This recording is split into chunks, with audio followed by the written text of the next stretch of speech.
Lots of ships use the harbour at the big station by the sea. Okay, The passenger ships have spotless paint and shining brass. Other ships, though smaller and dirtier, are important too. They take coal, machinery, and other things abroad and bring back meat, timber, and things we need. Fishing boats also come there. They unload their fish on the quay. Some of it is sent to shops in the town, and some goes in a special train to other places far away. The railwaymen call this train the Flying Kipper.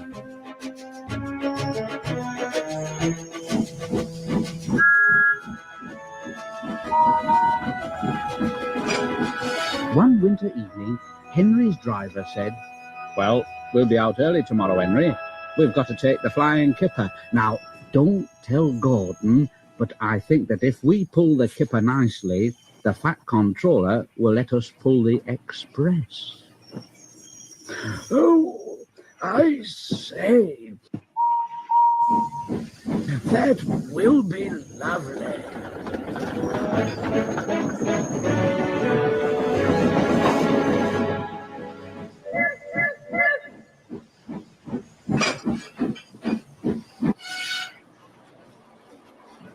She was ready at 5 o'clock. There was snow and frost. Men hustled and shouted, loading the vans with crates of fish. The last door banged. The guard showed his green lamp, and Henry started off.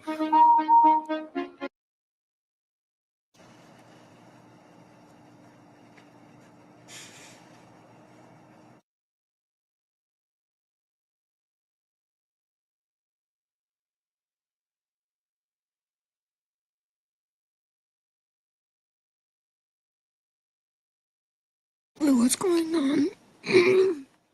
I've just been watching this. I'm not giving the link yet.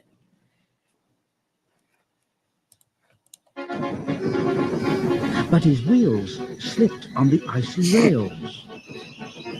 Henry got cross with the vans.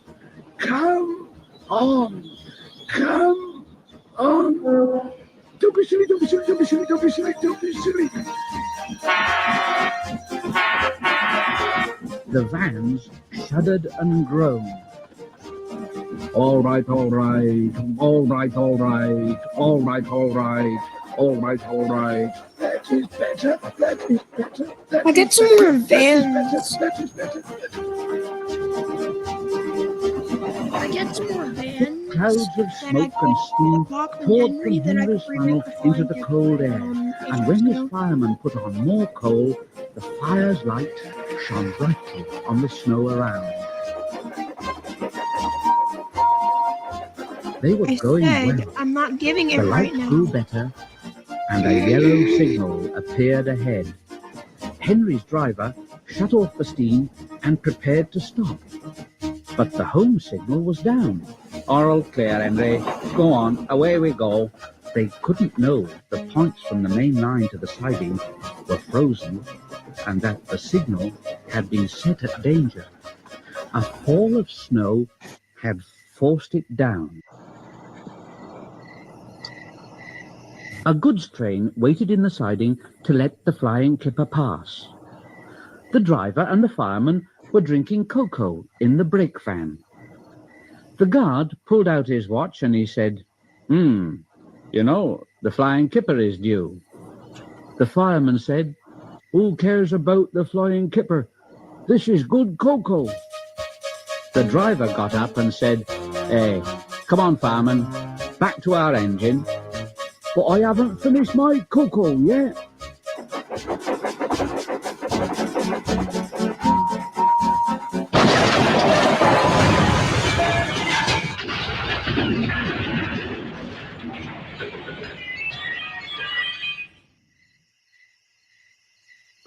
Henry's driver and fireman jumped clear before the crash. The fireman fell headfirst into a heap of snow and he kicked his legs about so much the driver couldn't pull him out. Henry was sprawled over on his side. He looked very surprised. Oh, hey, oh, what happened? The goods-train fireman was very cross. He waved his empty mug in the air. You clumsy great engine! The best cup of cocoa I've ever had, and you bump into me and spill it all. Never mind your cocoa, fireman. Run and telephone the breakdown gang.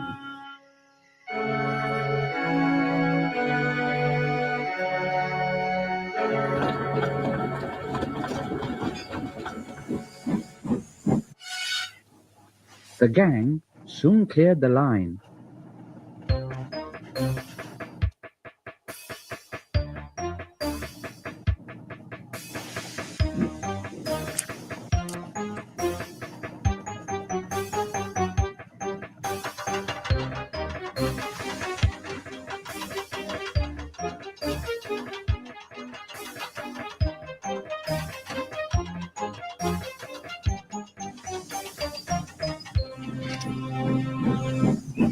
Breakdown train is so peak. Oh my god. The fat controller came to see him. Well, Henry, what have you got to say for your... Let's watch more videos.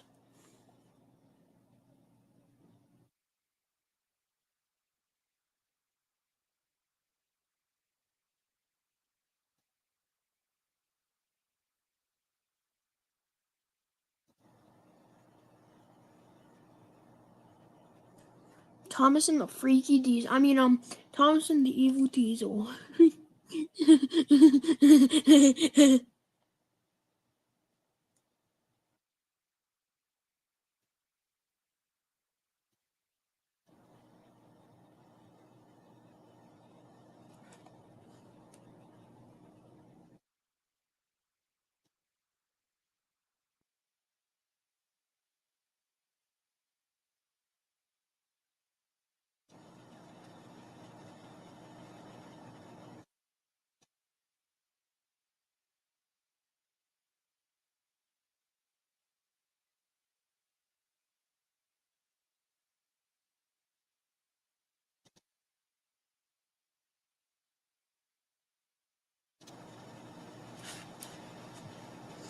Yo, N-Scale Toby before N-Scale Toby.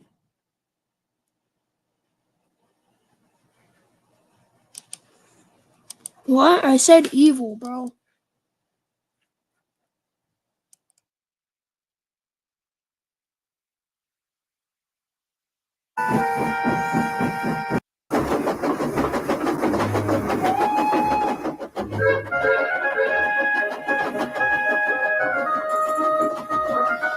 Because Henry was at the works, the other engines had to help with the flying kipper too.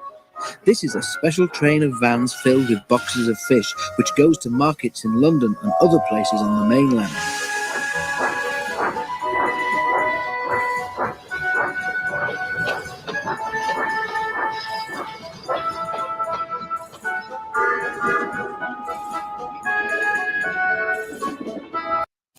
Also, fun fact.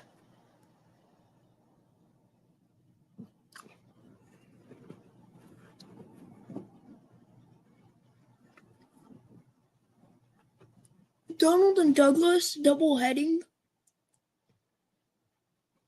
They are stronger than Murdoch double heading. Because, I'm going to be a nerd for a second, hence my PFP.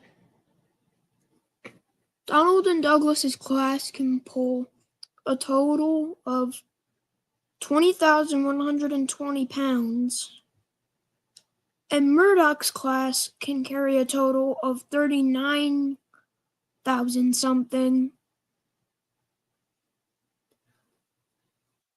But, if Donald and Douglas double head, they are actually stronger than Murdoch. The more you know.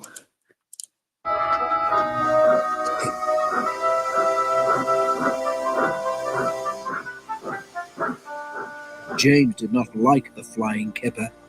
All those smelly vans, he complained one morning. You can't get the smell off your tender for weeks. I'm very fond of a good kipper, remarked his driver.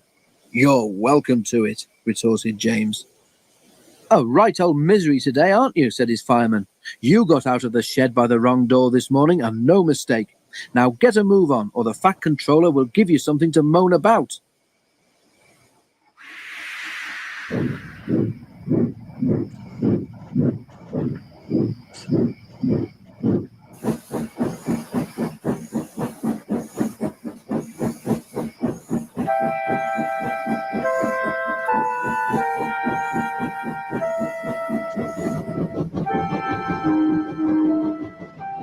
Pooh, said James, wrinkling his nose.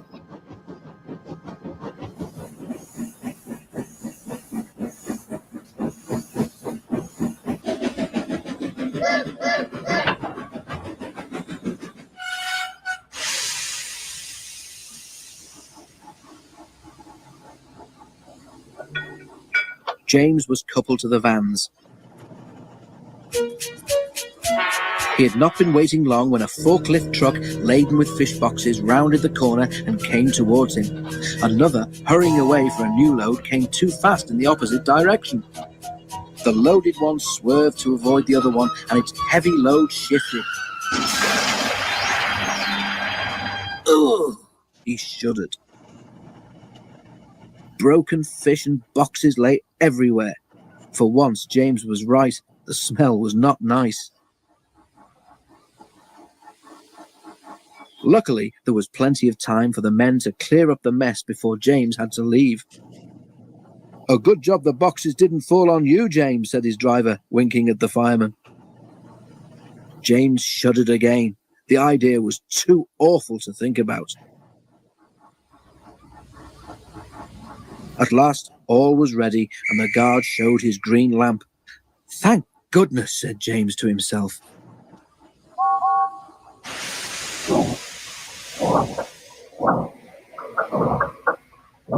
There was a speed limit in the harbour area, so James could not start quickly. The train seemed heavier than usual tonight too, so that when he reached the spot where the fish boxes had burst, he was moving at no more than walking pace. The rails seemed clean, but oil and scales from the spilt fish were still there, coating them with a slippery film. As soon as James reached the place, his driving wheels, with nothing to grip, began to spin helplessly. James did his best, but the heavy vans dragged him to a standstill. He found he could move neither forward nor back. "Fish!" exclaimed James in disgust.